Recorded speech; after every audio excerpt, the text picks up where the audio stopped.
Good morning once again, and thank you for keeping it with us here on UBC TV. We really appreciate. We know the weather is cold, but we are here to ensure that you're well versed with what is happening locally and internationally. Now today is the International Day of the Girl Child. And here at UBC, we choose to amplify this day to bring meaning to it and also find solutions to the current problems facing the girl child. This year's celebrations are on the theme, Digital Generation, Our Generation, a time when the world has gone digital and all the information the girl child needs to know, majority of this information has been digitalized, and she has to have the ability to go digital or have these gadgets to ensure she moves on.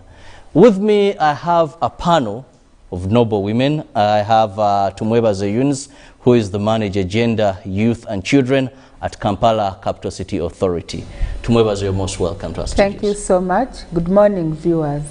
And I have a young lady, a girl child, with all reason. She's a girl child, and in all brackets fitting that. That is Nyakato Doreen Claire. Nakato, you're most welcome to our studios. Thank you so much. I'm also happy to be here.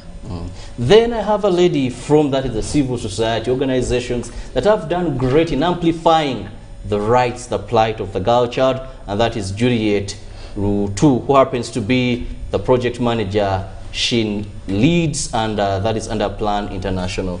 You're most welcome, Julie. Thank you so much, moderator, and good morning, Uganda. Well, first, on a lighter note, how does it feel for the world to have this special day to recognize the girl child? I want to begin with the girl child. Sure. Thank you so much. It feels so special. We need to celebrate the girls, both rural and urban.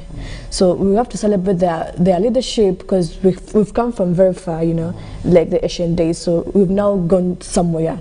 We've seen many things. We've experienced. We've done very many things. We ladies and women nowadays have done great. Have done a lot. So it has to be. We have to be appreciated. Yes. Well, then when I go to Mwebaze, when we look at this year's theme, that is the digital generation, our generation, what meaning, what relevancy, what does it speak of the girl child at such a time? We know we have the urban girl child and the rural poor.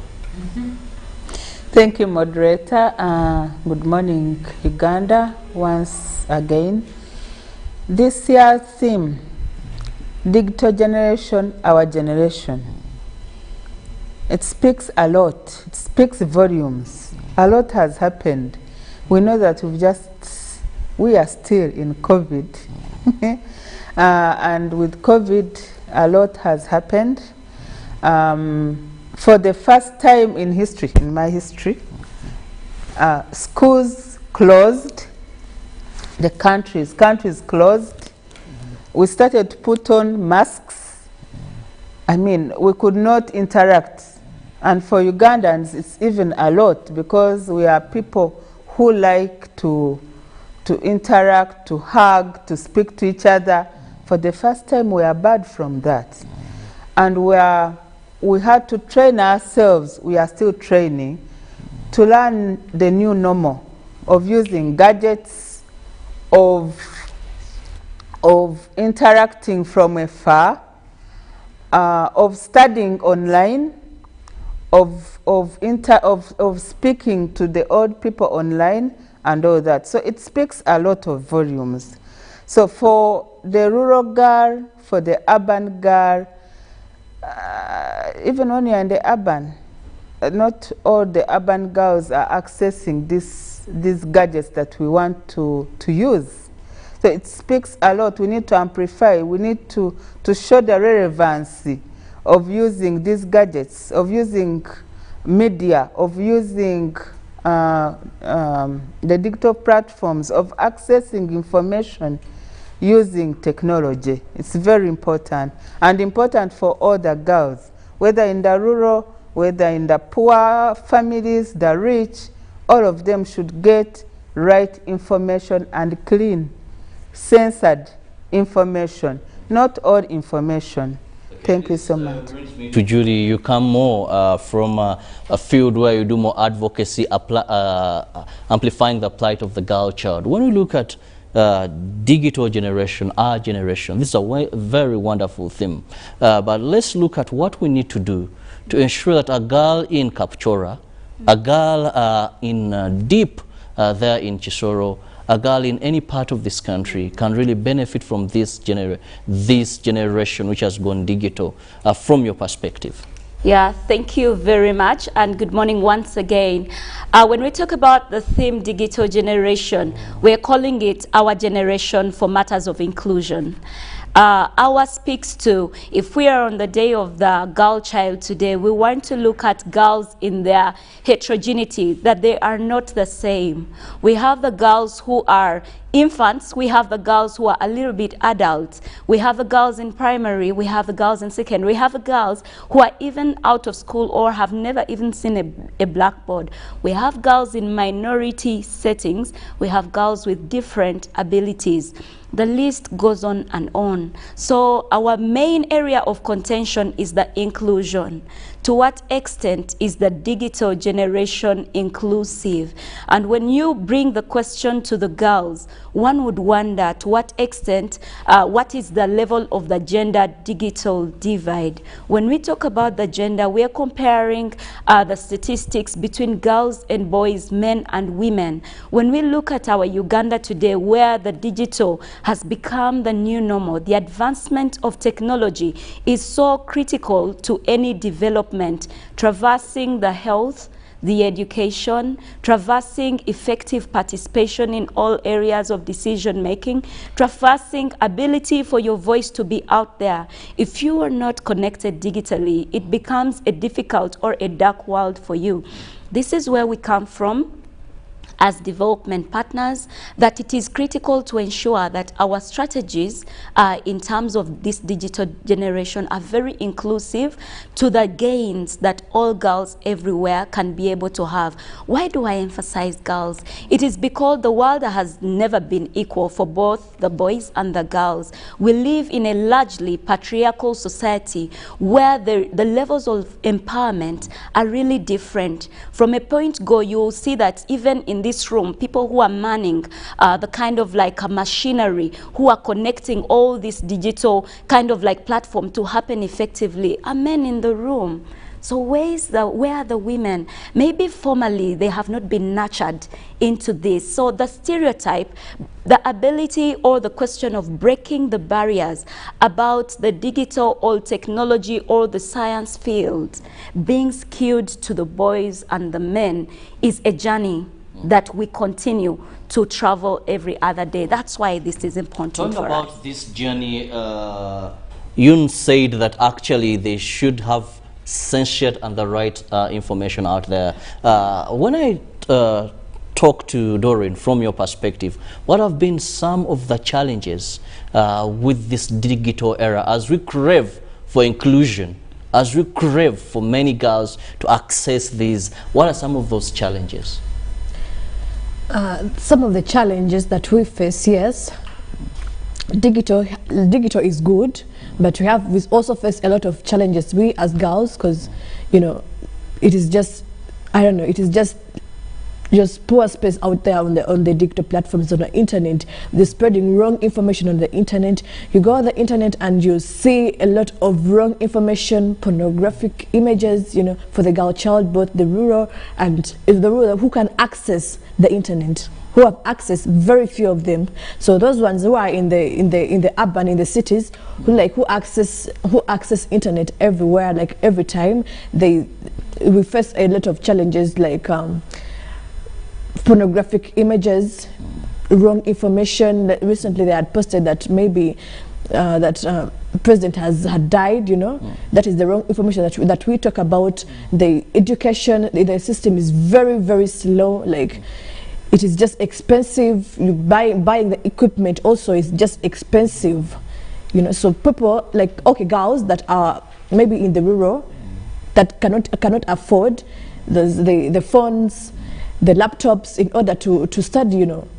Education nowadays has gone online, so people I talk about the rural girls because they have no one to talk for them. I'm the advocate for them, for the girls, for the rural girls, like girls that stay in the villages, Kamuli and everywhere. They will not get that opportunity to come to UBC and talk straight to maybe to the channel that maybe big people are watching. So I talk for the rural girls. They face a lot of challenges. As I told you, education is now online, Zoom. They don't have anyone to teach them how to use Zoom. They don't have phones. They don't have anyone. Data is expensive. I mean, I'm studying for MOOCs, but we are currently doing exams. But data, you know, you pass people like children or students crying because of data. That is a very, very big challenge. Well, here I bring in Yunus. What are some of the strategies you would recommend for inclusion? Because rightly, yes, advantages are so many in the digital world. And of course, inclusion, the girl child should not be left just in any manner where she cannot tap into these opportunities, like rightly Nakato said. So what are some of these strategies that you can recommend or you should recommend to see how we can foster this inclusion for rural, urban, but also not have these gender disparities? Thank you so much. Like Nakato has said, some of the challenges, the equipment, the smartphones are very expensive. Our internet connectivity is still very poor.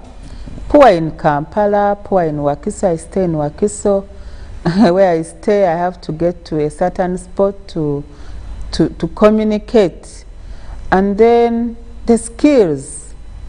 Not everyone knows how to use the internet, the digital space.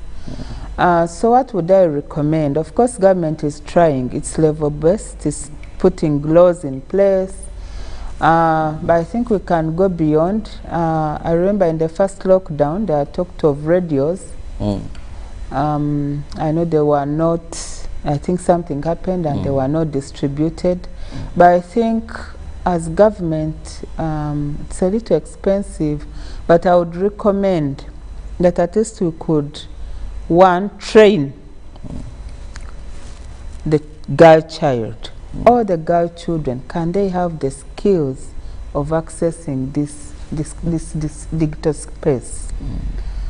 And then if we can provide like connectivity, we ensure that the whole of Uganda has enough cyberspace and it's well connected and we can access internet. Good internet. Then because I'm a community development worker, really, I was looking at how can this be done. Can we provide community like tablets? Okay. So that at least the girl children can have time, there's a timetable when they can be able to meet together and learn together. Because majority at the moment are left behind. They wake up and go to dig and come back and cook. Those who are in senior 3, they may have forgotten what even a Bunsen burner is.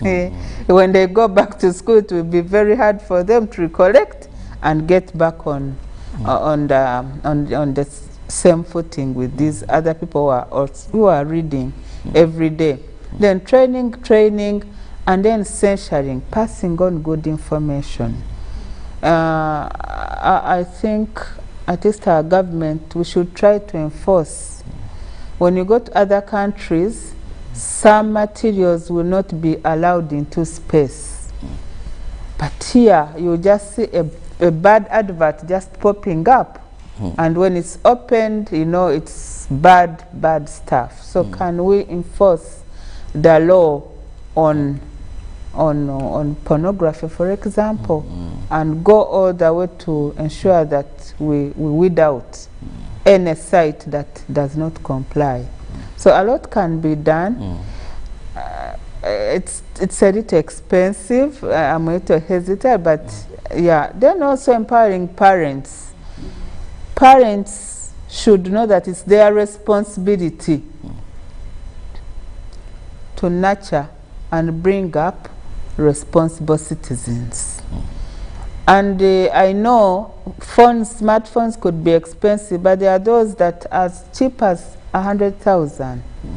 And a parent can save, instead of taking that money to drink and do funny things, they can save and buy for their children smartphones so they are able to support them in their learning. Because now, internet is no longer a luxury. Those days would, you'd be having a smartphone for just to show off.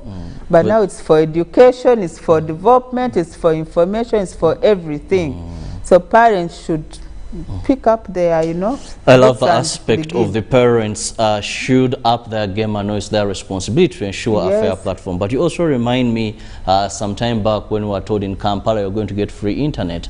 And I think it's a long journey that we haven't seen today, where we will promise that, well, you're in Kampala, Wi-Fi will be there, so things will be that. But seems it's a long journey. Yeah, it's a long journey. Maybe and expensive, like I've said. And really a very expensive thing to venture in. But I'll come to Juliet. Juliet, when we talk about the digital world, yes, it is one of the challenges that the girl child must create space. But let's also look at other bottlenecks that are hindering the girl child even to access, for example, the internet. We still have elements of culture, religion, and which I feel most of the times when we are discussing the girl child, these are silent killers of the progress of the girl child. But we either fear or we don't see them as important. Thank you very much for really bringing that out, because this kind of like advocacy that we do stems right from the root causes of this inequality. As I formerly said that when we live in a patriarchal setting, you are born into the world where rules are already set. If you're a girl, you have certain rules that should guide you. And if you move out of that rule, then you are called Chakula Sajja. You are given another name that shows that you are not living up to the standards of a girl. If you are a boy and you live out of the rule of you should be strong, you should never cry easily, even when you're emotional, then the world starts to judge you. It's unfortunate that at that age we are still too young to even determine what is right, what is wrong. You are guided by 4 areas of socialization. And when Eunice talks about parents, it is in the family. Our very own families nurture the girls to be a weaker sex. It may not be in the urban, or it may be minimal in the urban, but largely 70% of us nurture girls to know that, no, you may make it, but he can do it better. So that mentality, or that kind of like hindering social norm or gender norm, limits girls' ability and potential to flourish from a young age. You can imagine when you go to school and the girl thinks that, no, that question is for the boys. And the boy thinks that, no, I should be the head prefect. And the girl has to come in a position of assistant, of secretary, of the deputizing. You know, like you can see, even you can see from other areas. I'm just giving you a school as an example. Even in politics, if a woman didn't stand on a direct ticket, I've heard people saying, so society pushes open. you. Why is she coming to this? Somehow, even the fellow women will say that, why didn't you go for the women's seats? So there is a certain unnatural that shouldn't have been the reality that already girls and women are born into to be structured as. And it is so unfortunate. So this journey of gender equality, why we focus more on the girls, is because they are born into a very unequal world already. Already when you're a boy, they're telling you you're leader, you're heir. You have the land. The girl, you have nothing because you have no belonging. When you grow up, you're going to get married to somebody. And when you go, you've gone. You get it? So there are certain rules that we really must dismantle. If all those had been worked upon earlier, we would be at a level where we are enjoying equal digital access for the boys and the girls. Because the current digital divide actually stands at 25%. So 25 out of every 100 women and girls do not have the skills, do not even know how to operate these machines or even an iPad. It will take her ages to appreciate the technology. Unlike the boy child who will just grab it and even fumble with it, even if he's electrocuted, but he should start something. And the girl, you give her a doll. The boy, you'll give him a toy car. He will crumble it and try to fix everything. So what do we say in this field? We are saying that can we play our role within the family as a socialization agent to see that girls and boys are given the equal grounding to try out challenging situations so that their potential can be built. Secondly, in the schools, even as we are in the lockdown, when we are talking about meetings, teaching on Zoom, can we appreciate the differences in technology? That you should be intentional to know that if this child is on Zoom, her attention or his attention may not be the same as the other. And some may even have other impairments that we do not take into consideration. When we go to another socializing agent, that is the religious institutions, you can be maybe from the Christian field or from the Muslim and other diverse ones. In all of them, maybe the magnitudes are different. The male prominence is very clear. There. It is really very clear. But we appreciate that in the current liberalization, some religions, especially the Christians, we've seen some female reverends coming up. We've seen women taking leadership in one position or the other. So there are shifts that are being made. And I'll give you an example. At one church that I do attend to, we have one girl who did not even go to so much school, but she has gone into ensuring that she manages the instruments. She manages the stabilizer. While all other girls or women are in singing, for her, she's trying to ensure that the voicing is coming out well with the machines. So she's that taking is so amazing. Yes, she's breaking the barrier. Women have potentials, and I know that ladies are smart. Great. We all here because there's a lady sometime in our lives. I know of many families today where the men may be absentee fathers, but the woman will always stay with those children, and she'll see them through. So I really applaud the girl child, because this very woman was once a girl child. And of course, like they say, educate a girl child, educate a woman, educate a nation. Yes. I'll bring in Nakato. When you talk about every generation has got its challenges for the girl child. Maybe there was a time when education was for the boys. In your generation, what are those outstanding challenges that you feel on such a day should be amplified for the world to know and find solutions to? The challenges that we face on the digital, like on the internet and stuff, because the theme today is digital generation, our generation. So the challenges we girls, young girls face nowadays is cyberbullying. You know, a lot of women out there are suffering because of cyberbullying. They don't have any privacy at all. They don't have any privacy at all. So cyberbullying is such a very big challenge. They bring out maybe the pictures, nude pictures of women out there. And girls think actually that if you don't post like nude pictures, you know, they copy celebrities. If you don't post nude pictures on maybe Instagram or Facebook, you don't get likes. Instead of putting things like that build the nation, that advocate the nation, you don't get likes. Your account won't grow as fast as it should. Yes. You don't get the likes, the payment, you know. We see socialites out there, even we don't know what they go through to post. They are old enough for them. They are old enough, they know what they go through. So young girls out there that maybe want to copy the socialites, the celebrities, you know, they go through a lot. They went through stages. So omuntu abeereyo nakopa omuntu nga tamanyi byayitamu. So I was actually recently I was handling a case of a young girl. I was advising a young girl. So she went on social media and copied the celebrities, you know, the skins, the color, the toning, the body shape. Now again, Musa, she became something, I don't know, Jesus Christ. So that is also a challenge. And she's there suffering now, calling for help, you know. So that is also a very big challenge. Copying what we don't know on social media. it is a very, very big challenge.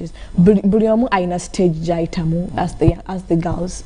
So muntu abeereyo nalaba omuntu nalaba ba celebrities nga bekolako. So the biggest challenge of your generation, and more so in this digital era, is actually people that want to follow others to the extent of doing whatever they are doing, regardless of knowing what the impact could have been. It's true that. This I bring in Yunus. Yunus, you talked about having the right information. Censorship. You know, you come from KCCA, and of course, we know this is part of government. So much has been done, so much harm has been done to the women in this country regarding that is social media, the electronic media, the digital generation. How best can we ensure that we curb this day by day? In the media we are used, after a month something will be out, then as you're still talking about that, another one, so it's just rotational. So that is what is really happening. So how best can we curb this? No, it's about enforcement. We know that UCC has the role of looking at what comes in and what comes out. Even now they know we are here, but they are aware of what is happening. They should up their game. Yes, they should up their game. There are things I watch. There's a TV station that is currently promoting energy drinks. And they have like 3 adverts. And those adverts, one is they bring a girl for marriage and they present money. And the man who has brought money is pushed out, and then they bring this one with energy drink is the one that the girl chooses. Then another one is they come saying, where is the girl in this place? Please serve us. You know, in all the adverts, they are using girls. I served somewhere where I was in charge of cultural values of this country. And when I see what is happening, it hurts me. Why use a girl to be taken for marriage for just an energy drink? What are they portraying? And where is UCC? Where all these people are supposed to enforce? Yeah, so it's just more on enforcement. It should enforce. And I wanted also to add on what is happening at the moment.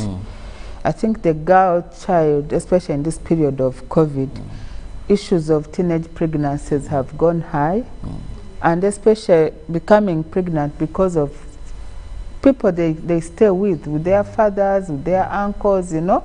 They are making them pregnant. I was in one of the communities the other day, and just in a small community, 4 men are in prison because they have either defiled, they've impregnated, or they've harassed a girl in one way or the other. So please, let's protect the girl child. And let's educate our boys and mention that, you know, girls are human beings. They are supposed to lead a full life. They are not objects for, you know, for sex and harassing them anytime they want to harass them. Well, I just want to remind our viewers that you can be part of this discussion. If you have any question, just send to our WhatsApp number, which is 0709602593, 0709602593. And I have a full panel that will be able to respond to all those questions that you will be bringing as we celebrate the day of the International Day of the Girl Child. And here in Uganda, we are on the theme that is a digital generation, our generation, focusing on inclusion. How do we bridge the gap that both the girls and the boys have equal access to this era of digitalization, but also looking at other bottlenecks still affecting the girl child? We believe all children have the capacity to rise and shine, but we have to create that environment. Vulnerability is more on the girl child, and this is why such a day was recognized internationally to ensure that we amplify those challenges and we find solutions to those challenges. Well, Julie, Uganda has been known as a country with good policies. Some have termed us as the paper tiger, in that we are good. When we talk about impregnating the girl child today in the COVID-19, well, come to Uganda, I think in the whole of Africa, when we look at our laws, Uganda has the best law. The best law. Defilement, death.